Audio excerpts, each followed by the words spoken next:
Welcome all to Comate educator. അപ്പം ഇന്നത്തെ വീഡിയോയിൽ നമ്മൾ ഡിസ്കസ് ചെയ്യാൻ വേണ്ടി പോകുന്നത് ഓഡിറ്റിങ്ങിൻ്റെ പുതിയ ഒരു പാർട്ടാണ്, പുതിയ ഒരു ഭാഗമാണ് നമ്മൾ പഠിക്കാൻ വേണ്ടി പോകുന്നത്. ഓഡിറ്റിങ്ങിൻ്റെ ബേസിക്സ് ക്ലാസ് നമ്മൾ എടുത്തിട്ടുണ്ട് ഓൾറെഡി. കാണാത്തവരുണ്ടെങ്കിൽ കാണുക. ഐ ബട്ടണിലും എൻ്റെ സ്ക്രീനിലും നമ്മളത് കൊടുക്കുന്നതായിരിക്കും. അപ്പം ഇന്ന് നമ്മൾ പഠിക്കാൻ വേണ്ടി പോകുന്നത് ഇൻറ്റേർണൽ ചെക്കിനെ കുറിച്ചാണ്. അപ്പം ഇൻറ്റേർണൽ ചെക്ക് ആ ഒരു വേർഡ് കേൾക്കുമ്പോൾ തന്നെ ഉണ്ട്. അതായത് ഇൻറ്റേർണലി നമ്മളൊരു കാര്യം ചെക്ക് ചെയ്യുന്നതിനാണ് ഇൻറ്റേർണൽ ചെക്ക് എന്ന് പറയുന്നത്. ഇപ്പം നമ്മളൊരു ഓർഗനൈസേഷൻ എടുക്കുകയാണെങ്കിൽ അവിടെ കുറേ കാര്യങ്ങൾ നമ്മൾ ചെയ്യുന്നുണ്ടാവും അല്ലേ. ഇപ്പോൾ അക്കൗണ്ടിങ് ആണെങ്കിൽ നമ്മൾ കുറേയധികം റെക്കോർഡ്സ് മെയിൻറ്റെയിൻ ചെയ്യുന്നുണ്ടാവും. അപ്പോൾ ഓരോരുത്തരുടെ ഡ്യൂട്ടി ആയിരിക്കും ഓരോ റെക്കോർഡ് മെയിൻറ്റെയിൻ ചെയ്യാന്ന് പറയുന്നത്. അപ്പം ഒരാൾ ചെയ്യുന്ന വർക്ക് ഓട്ടോമാറ്റിക്കലി മറ്റൊരു ക്ലർക്ക് എന്ത് ചെയ്യണം, ഒരു ക്ലർക്ക് ചെയ്യുന്ന വർക്ക് ഓട്ടോമാറ്റിക്കലി മറ്റൊരു ക്ലർക്ക് ചെക്ക് ചെയ്തിട്ട് അങ്ങനെ പോകുന്ന ആ ഒരു അറേഞ്ച്മെൻറ്റിനെയാണ് നമ്മൾ ഇൻറ്റേർണൽ ചെക്ക് എന്ന് പറയുന്നത്.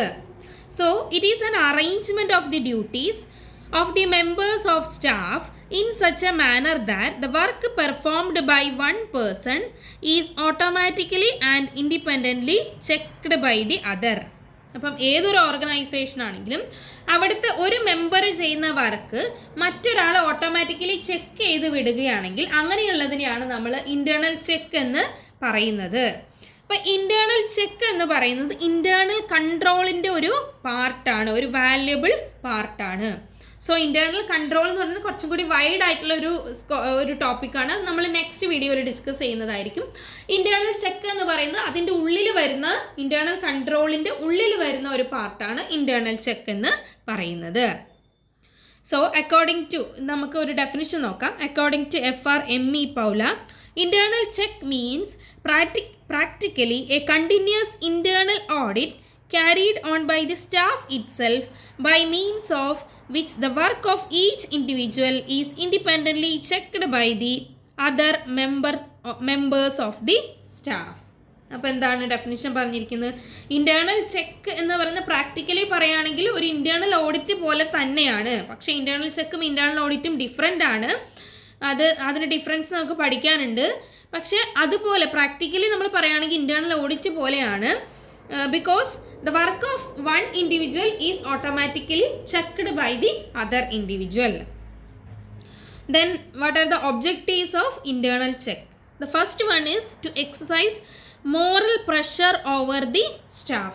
അപ്പോൾ എന്താണ്, സ്റ്റാഫിൻ്റെ ഇടയിൽ ഒരു മോറൽ പ്രഷർ ഉണ്ടാക്കുക. അതായത് നമ്മൾ ചെയ്യുന്ന കാര്യങ്ങൾ കൃത്യമായിട്ടും കൃത്യമായിട്ടുള്ള കാര്യങ്ങൾ മാത്രമേ എൻട്രി ചെയ്യാൻ വേണ്ടി പാടുള്ളൂ. കാരണം എന്താണ്, വേറൊരാൾ ചെക്ക് ചെയ്യുമ്പോൾ നമ്മൾ എന്തെങ്കിലും ചെയ്തിട്ടുണ്ടെങ്കിൽ അത് പിടിക്കപ്പെടും. സോ നമ്മൾ ആ ഒരു മോറൽ പ്രഷർ സ്റ്റാഫിന് ഉണ്ടാവും.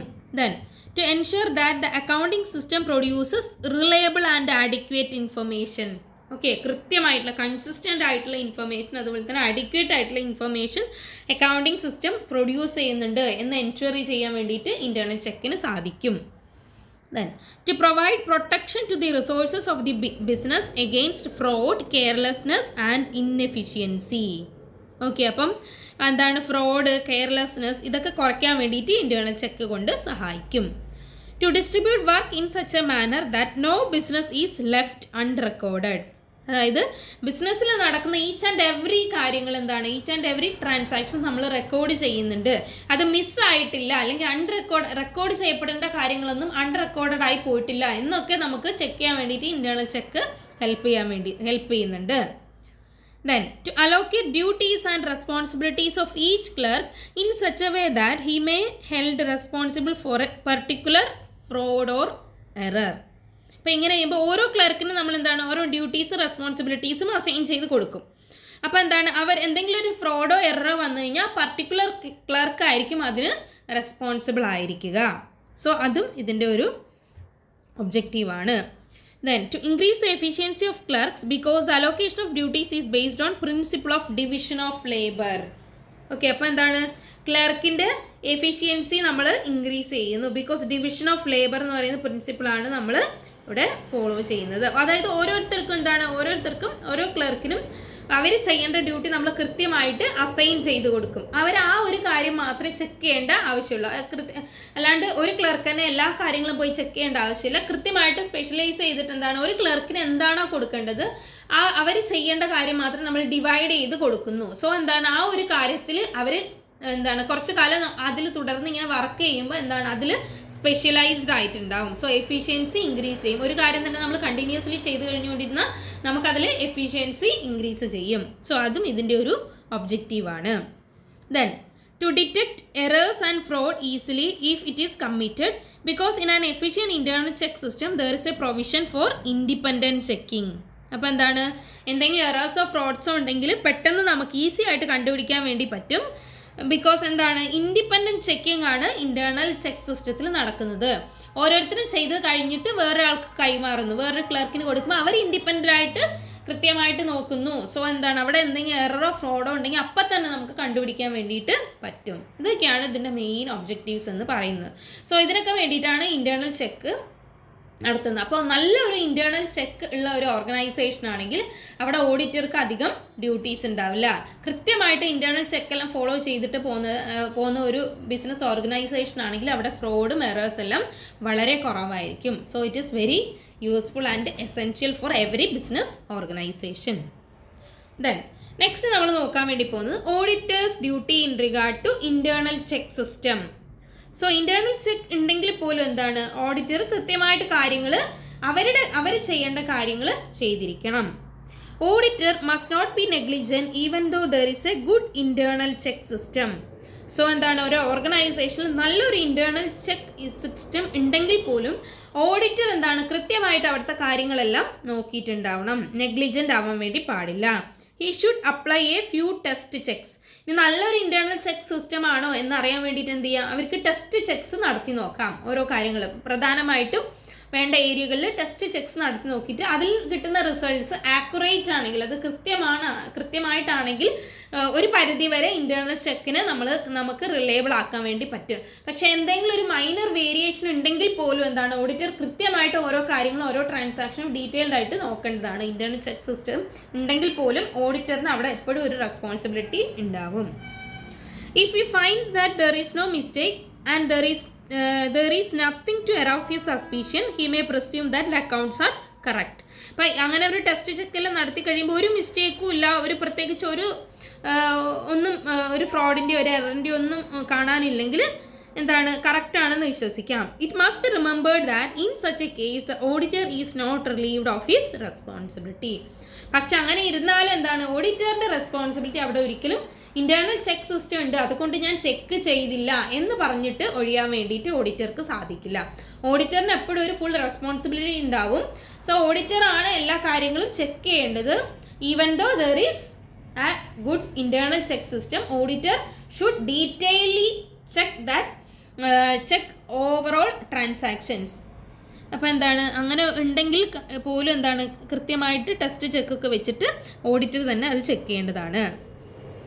നെക്സ്റ്റ് വരുന്നത് പ്ലാനിങ് ഓഫ് ഓഡിറ്റ് ആണ്.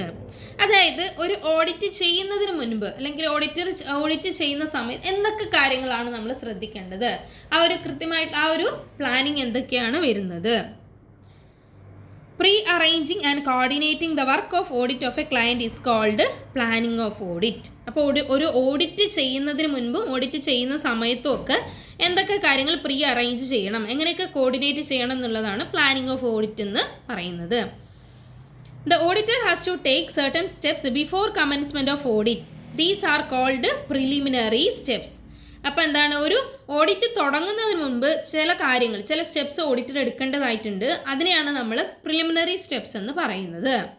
ഫസ്റ്റ് വൺ വരുന്നതാണ് letter of appointment. Okay, first നമ്മൾ ഓഡിറ്ററിനെ അപ്പോയിൻറ്റ് ചെയ്യണം. അപ്പോൾ ഓഡിറ്ററിന് എന്ത് ചെയ്യണം, അപ്പോയിൻമെൻറ്റ് ലെറ്റർ കിട്ടണം. So first one is letter of appointment, then audit engagement letter or letter of engagement, then study nature, scope and duties. എന്തൊക്കെ കാര്യങ്ങൾ അവിടെ പോയി പഠിക്കണം, എന്തൊക്കെ സ്കോപ്പാണ് ആ ഓഡിറ്റ് ചെയ്യുന്നതിൻ്റെ സ്കോപ്പ് എന്തൊക്കെയാണ്, എന്തൊക്കെ ഡ്യൂട്ടീസ് ആയിരിക്കും അവിടെ പോയി ചെയ്യേണ്ടത് എന്നൊക്കെ കുറിച്ച് പഠിച്ചു വെക്കുക.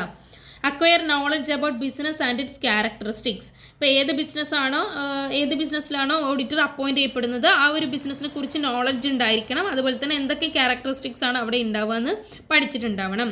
വെരിഫിക്കേഷൻ ഓഫ് ലീഗൽ ഡോക്യുമെൻറ്റ്സ് എല്ലാം verify ചെയ്തിട്ടുണ്ടാവണം. He should obtain the list of all books maintained in the office. ആ ഒരു ബിസിനസ് ഓഫീസിൽ മെയിൻറ്റെയിൻ ചെയ്യുന്ന എല്ലാ ബുക്സ് ഓഫ് അക്കൗണ്ട്സിൻ്റെയും ഫുൾ ലിസ്റ്റ് ഓഡിറ്റർ ഒബ്റ്റെയിൻ ചെയ്തിട്ടുണ്ടായിരിക്കണം. If it is not a new audit, he should get a previous audited balance sheet. അതൊരു പുതിയൊരു audit അല്ലെങ്കിൽ പഴയ ഓഡിറ്റ്, അതായത് പ്രീവിയസ്ലി ആരെങ്കിലും ഓഡിറ്റ് ചെയ്തിട്ടുണ്ടെങ്കിൽ അതിൻ്റെ ഒരു balance sheet, previous audited balance sheet ഇവർക്ക് വാങ്ങി വെച്ച് അതൊക്കെ ഒന്ന് ചെക്ക് ചെയ്യാം. Then examine accounting system. അവിടുത്തെ അക്കൗണ്ടിങ് സിസ്റ്റം എങ്ങനെയാണ് അവർ മെയിൻറ്റെയിൻ ചെയ്തിരിക്കുന്നത്, എന്തൊക്കെ കാര്യങ്ങളാണ് അവിടെ ഫോളോ ചെയ്യുന്നത് എന്ന് കൃത്യമായിട്ട് എക്സാമിൻ ചെയ്യാം. ഇൻറ്റേർണൽ ചെക്ക് സിസ്റ്റം കൃത്യമായിട്ടാണോ ഉള്ളത്, എന്തെങ്കിലും മിസ്റ്റേക്ക് ഉണ്ടെങ്കിൽ ഓഡിറ്റർ കൃത്യമായിട്ട് അനലൈസ് ചെയ്യുക അവിടുത്തെ ഇൻറ്റേർണൽ ചെക്ക് സിസ്റ്റം കൃത്യമായിട്ടാണോ നടക്കുന്നത്, എന്തെങ്കിലും ഫ്രോഡോ എററോ ഉണ്ടോ എന്നുള്ള കാര്യങ്ങളൊക്കെ. Then duties of members of the client staff. അതായത് ക്ലയൻറ്റ് മീൻസ് ആരാണോ ഓഡിറ്ററിനെ അപ്പോയിൻറ്റ് ചെയ്യുന്നത് അവരാണ് ക്ലയൻറ്റ്. അപ്പം അവിടുത്തെ ക്ലയൻറ്റിൻ്റെ അവിടുത്തെ ആ ഒരു ബിസിനസ്സിൻ്റെ സ്റ്റാഫ്, ഓരോ മെമ്പേഴ്സിൻ്റെയും ഓരോ സ്റ്റാഫിൻ്റെയും ഡ്യൂട്ടീസ് എന്തൊക്കെയാണെന്ന് പഠിച്ചു വെക്കുക. List of principal officials. Then instruction to the ക്ലയൻറ്റിന് എന്തൊക്കെ ഇൻസ്ട്രക്ഷൻസ് കൊടുക്കണം. Preparation of audit programme prepare ചെയ്യുക. System audit. Then distribution of audit work. Preparation and submission of audit report. So ഇത്രയൊക്കെയാണ് പ്ലാനിങ് ഓഫ് ഓഡിറ്റ് വരുന്നത്. Audit പ്രോഗ്രാമൊക്കെ നമ്മൾ പിന്നീടുള്ള വീഡിയോസിൽ ഡീറ്റെയിൽഡ് ആയിട്ട് പഠിക്കുന്നതാണ്. ജസ്റ്റ് ഇപ്പം ഇതൊക്കെയാണ് സ്റ്റെപ്സ് എന്ന് മാത്രം ഒന്ന് ഓവറോൾ അറിഞ്ഞു വെക്കുക. സോ ഇന്നത്തെ വീഡിയോയിൽ നമ്മൾ ഇത്രയും ചെറിയൊരു ടോപ്പിക്കാണ് നമ്മൾ കവർ ചെയ്തത്, ഇൻറ്റേർണൽ ചെക്ക് സിസ്റ്റത്തിനെ കുറിച്ചാണ്. സോ വീഡിയോ എല്ലാവർക്കും ഉപകാരപ്രദമായി എന്ന് വിശ്വസിക്കുന്നു. Thank you.